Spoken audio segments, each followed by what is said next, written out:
Trước khi bắt đầu, nếu bạn đang tìm kiếm sách để học IELTS hiệu quả, thì đây là những cuốn sách chúng mình khuyên dùng. Nó có thể giúp bạn đạt điểm IELTS từ 7.0 tới 8.0. Bạn hãy xem ở phần giỏ hàng trong kênh nhé.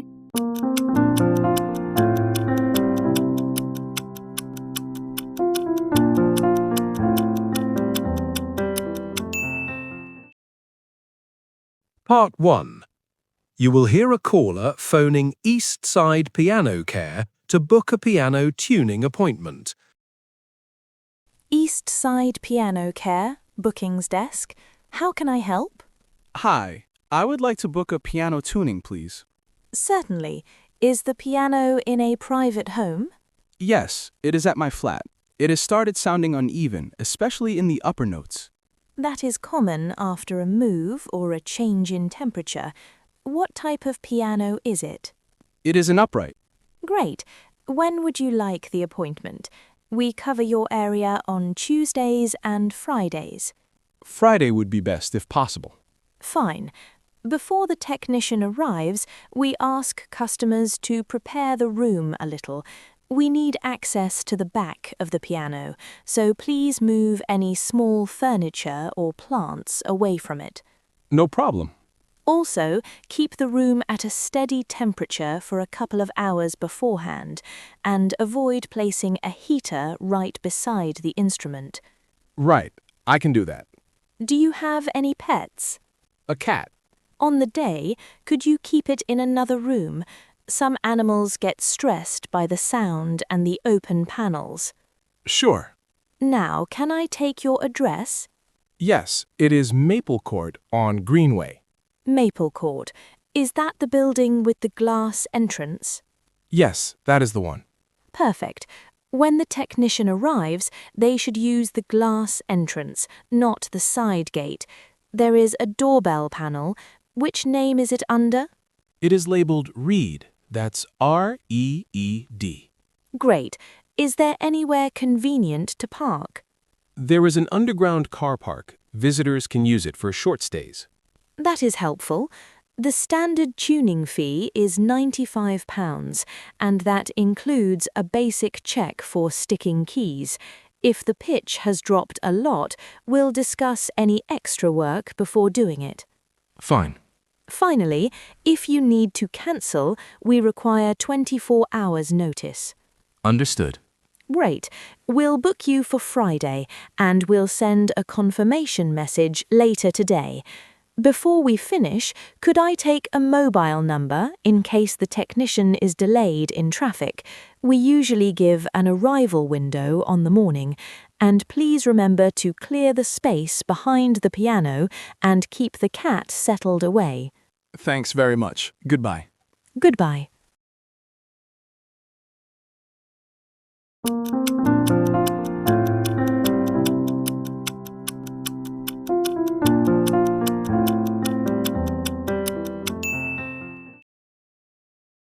Part 2.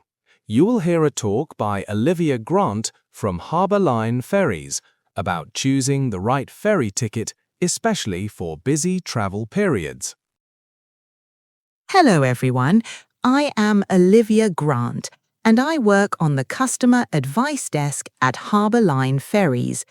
In the next few minutes, I will explain how to choose the right ticket, especially if you are traveling at weekends or during school holidays. First, why book in advance? The biggest benefit is price. On certain sailings, especially early morning and late evening, advance fares can be significantly cheaper than the walk-up price. The second advantage is choice.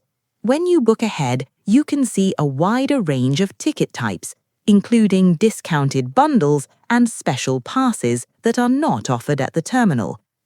Now, what can go wrong if you buy on the day? The most common issue is availability for vehicles.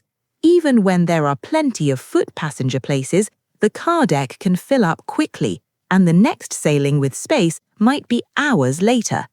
A second problem is that you may have fewer departure times to choose from, because popular crossings sell out first and only the less convenient ones remain.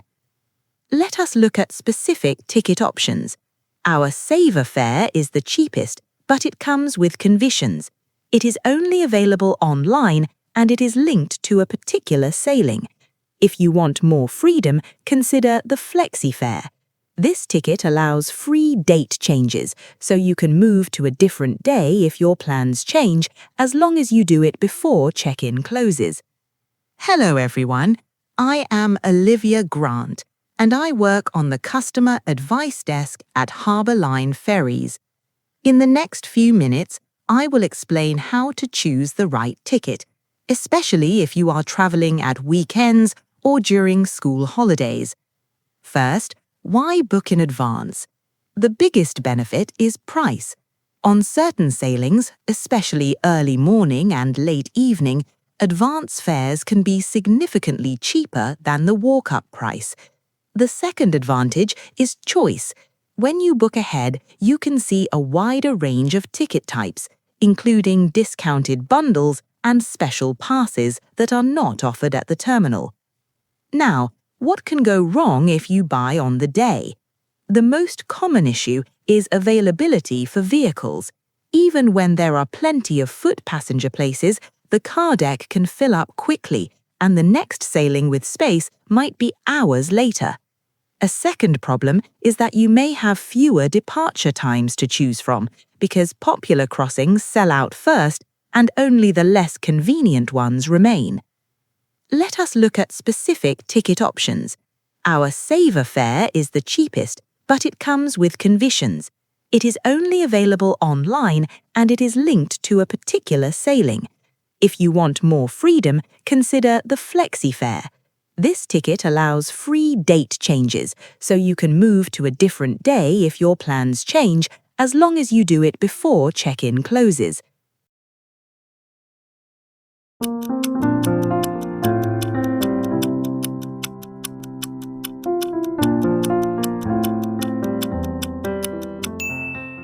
Bạn đang nghe podcast miễn phí tại IELTS. Nếu bạn yêu quý kênh, hãy ủng hộ chúng mình ở phần mô tả nha. Part 3. You will hear two students, Sam and Lena, discussing what equipment they need for a river survey and deciding how to organize their fieldwork kit. Right, Lena, we need to sort out our fieldwork kit for the river survey. Have you checked what we actually need? Yes, but it is more complicated than I thought. We have loads of equipment and we still have to carry food and waterproofs. Exactly. The tricky bit is keeping everything lightweight because we will be walking between sites all day. And we cannot just reuse last year's list. Our locations are different. True.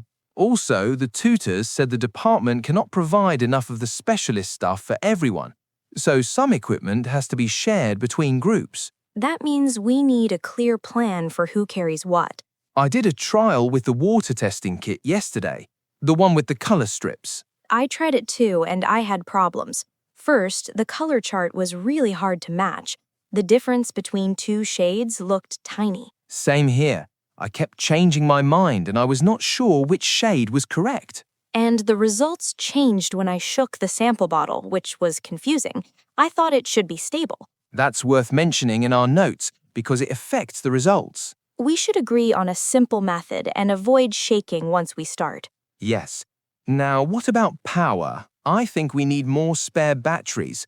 During mapping, we will use the GPS in phones constantly, and they drain fast. Also, first aid. The tutor said the first aid pack must include insect bite treatment because people got bitten badly on the last trip. Okay, we'll add that. Are we taking paper maps as well as the app? I would say yes. Same. A paper map is essential in case we lose signal, especially down in the valley. Another thing, we should label the equipment. Why? For safety? Mainly to stop things getting lost.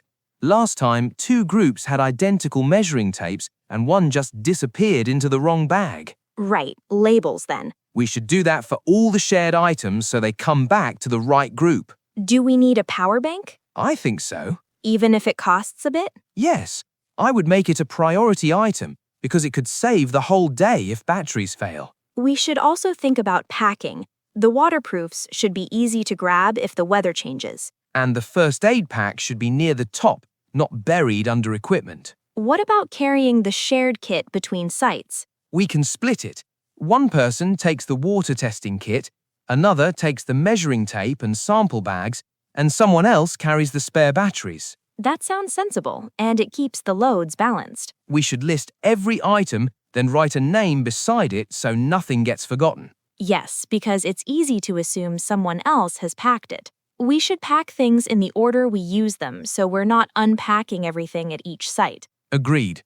We can keep the testing strips dry in a sealed pouch and put spare batteries in an outer pocket for quick access. So, what do we do next? We need to finalize the list. Let's write the final kit list and assign items to each person. Then we can message the rest of the group. Great, I'll open the shared document.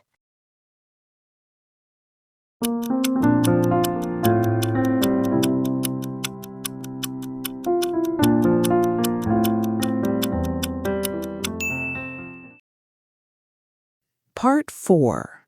You will hear part of a lecture about lake eutrophication and how it can be monitored and controlled. Good afternoon, everyone.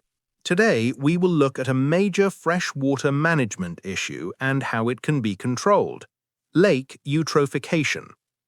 Eutrophication happens when plant growth in a lake is pushed beyond natural limits. In many lakes, the key driver is an oversupply of phosphate. In small amounts, phosphate supports life, but once it builds up, it encourages rapid algal growth. The first thing residents usually notice is not a scientific reading, but a surface slick. It can appear as a green film, sometimes collecting near the downwind shore, and it often looks worse after a few still days. To understand why this matters, think about what algae do. While algae are alive and growing, they can make the lake look unpleasant and they can shade out other plants. The most serious impacts often come later. When the algae die, they sink and are broken down by bacteria. That breakdown changes the chemistry of the water and reduces oxygenation, meaning the lake cannot keep enough oxygen available for animals. Fish kills are most likely during hot, calm spells because the water layers do not mix well and oxygen cannot be restored quickly from the surface. In extreme cases, you may also see floating dead fish along the shoreline, which is obviously distressing for local communities. So, where does the phosphate come from in the first place? The largest agricultural contribution is runoff from fertilized fields. After rain, water flows over soil and carries dissolved nutrients into ditches and streams that feed the lake. This pathway is stronger when fields have bare soil, when fertilizer is applied just before storms, or when drains connect directly to a channel. In towns, household inputs are often linked to cleaning products, especially where wastewater treatment is old or poorly maintained. When treatment plants fail to remove enough nutrients, phosphate can pass through and enter rivers and eventually the lake. Septic systems are another concern. If a tank leaks, it can add nutrients and also release harmful bacteria, which creates an extra health risk for swimmers and people using small boats. Before choosing solutions, monitoring is essential. A simple routine measure is clarity, often assessed with a disc lowered into the water until it disappears from view. Over time, that gives a quick indication of whether the lake is becoming more turbid, and it is a method that can be used by volunteers as well as scientists. Researchers also track shoreline vegetation and record changes in plant coverage, because expanding plant zones can signal rising nutrient levels and altered habitats. They may compare records across seasons to see whether problem periods are becoming longer, and they may take water samples to confirm nutrient concentrations and oxygen levels at different depths. Finally, control works best when it focuses on the catchment, not just the lake itself. One widely used measure is establishing a buffer strip between farmland and waterways. The vegetation slows water movement, traps sediment, and absorbs nutrients before they reach the lake. Buffer strips are most effective when they are continuous along key channels and wide enough to cope with heavy flows. Combined with improved fertilizer timing and regular septic maintenance, buffer strips can significantly reduce eutrophication pressure. In addition, towns can upgrade wastewater treatment and encourage households to choose low-phosphate alternatives. The overall aim is to cut nutrient inputs so the lake can recover its balance over time. It is important to remember that eutrophication is not only an environmental issue but also an economic one. When lakes are closed for swimming or fishing, local businesses suffer, and councils face extra costs for cleanup and public information. Early communication helps. If residents understand that a surface slick is linked to phosphate inputs, they are more likely to support changes on land. Managers may set simple targets, such as maintaining a minimum clarity reading through summer or preventing sharp drops in oxygenation during heat waves. Progress is usually gradual, so long-term records are valuable. With steady monitoring and catchment controls, including buffer planting and better maintenance, many lakes can move back toward clearer water and healthier wildlife. Small reductions in runoff can matter because the system responds once loading falls below a threshold. Bạn đang nghe podcast miễn phí tại IELTS. Nếu bạn yêu quý kênh, hãy ủng hộ chúng mình ở phần mô tả nha.